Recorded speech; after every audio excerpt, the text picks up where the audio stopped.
Hello guys, and welcome back to the channel. This is Precious Styling. In today's video I'm going to be showing you how to cut and sew a mermaid skirt the easy way. Okay, I'll also be showing you how to contour your butt so it is well fitted at the back. With that being said, let's get creative.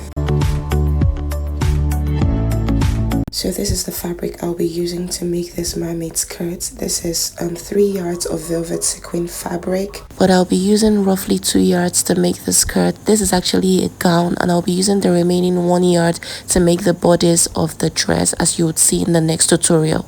I'll be cutting this skirt on the floor because my cutting table is not so large and the floor gives me more room to cut. I'll begin taking my vertical measurement from the part without the sequin, and that part would be the part that touches the floor. So starting from that part, I measured up by 47 inches. This skirt is going to be very long, okay? So I measured up to 47 inches and I marked that there. I would measure it on the other side because I want to roll a line to connect both points together. So this line I ruled represents the waistline I'm working with, and the measurements of this waistline from the shoulder to the waist rests at 14 inches. So that 14-inch mark there, I'm going to be placing it on that line which represents the waistline, and I'm going to go down to mark my hip depth. Okay, the hip depth I'm working with is 23 inches.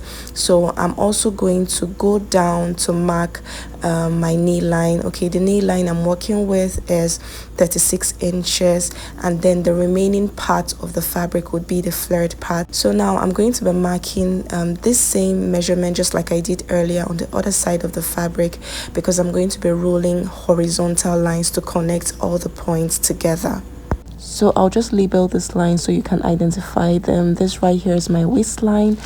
This right here is my hip line. The one here below is my knee line. And then the bottom part of this fabric would be my hemline. Sorry guys, I really hope you can see these lines I'm making.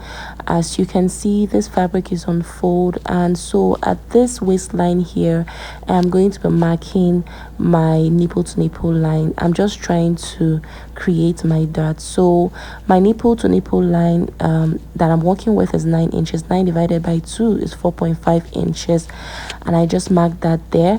So at this same line I marked, I'm going to be coming out on both sides of that point I marked by 0.5 inch. So I'm just going to mark that on the left and on the right, and from that nipple to nipple line I'm going to be going down by 5 inches, okay, in order to create a dot. So I'm just going to connect the points I marked outside the nipple to nipple line to the base of the straight line we rolled downwards. So just watch what I'm doing.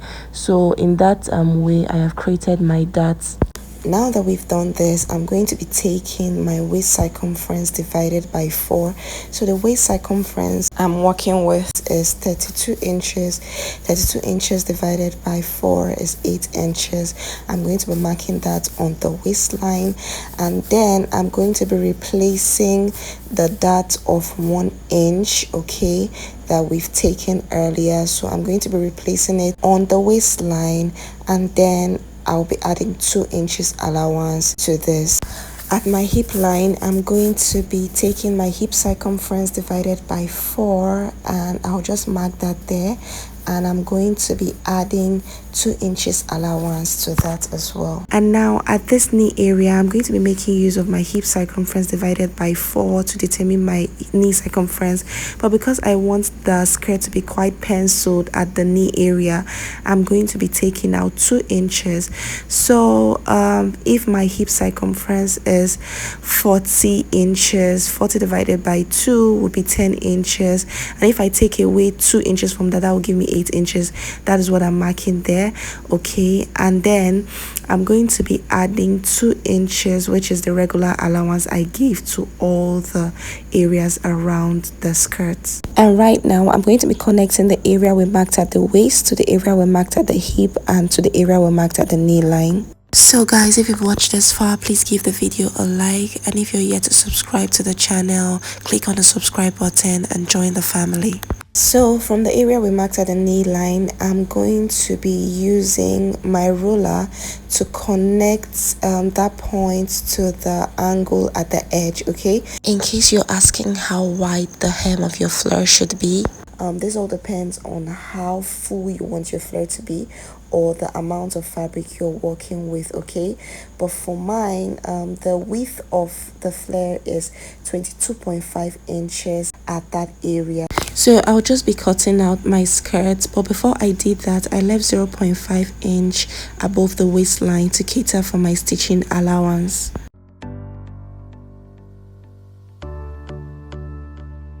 So I won't be cutting out the darts because I would be stitching it up. I'll just stitch it up in order to close the darts. And because I do not want the angle at the hem to be too sharp, I'm just going to be giving that area a curve in order to round off the edges.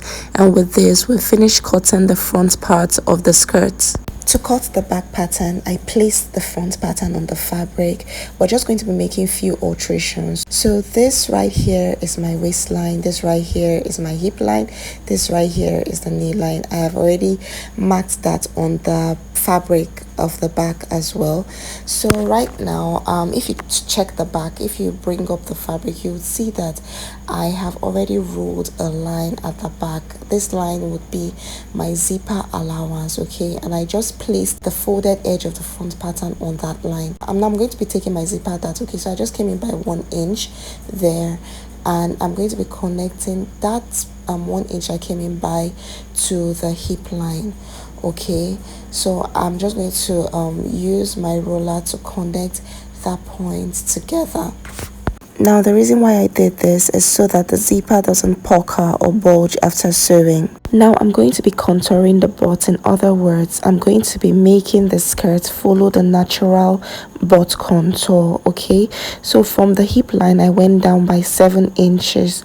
So I just marked that 7 inches there. And from that point I marked, I'm going to be coming in by 1 inch. I'm going to mark that 1 inch, and I'm going to be connecting the hip line to that 1 inch we came in by. Now that is done, we'll be creating a new zipper allowance line using the outline of this curve as a guide. So I'm just going to come out from that curve now, that curved line, by 1.25 inches. I'm going to mark that there, and I'm just going to create a new zipper allowance line.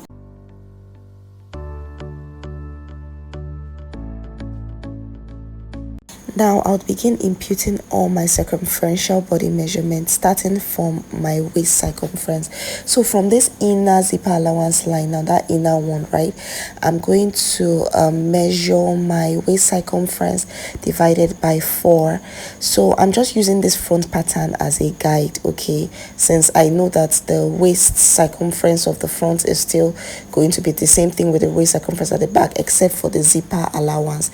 So that's why I'm just placing it on the inward zipper allowance line to use it as a guide. So okay, let me just measure it. This is I measured my waist circumference divided by 4, and I marked that there. I would then be marking out my darts, okay? So from the inner zipper allowance line, now I'm going to be measuring my bust span measurement, my nipple to nipple measurement divided by 2, that is 4.5, just like it was at the front, and I'm going to mark that 4.5.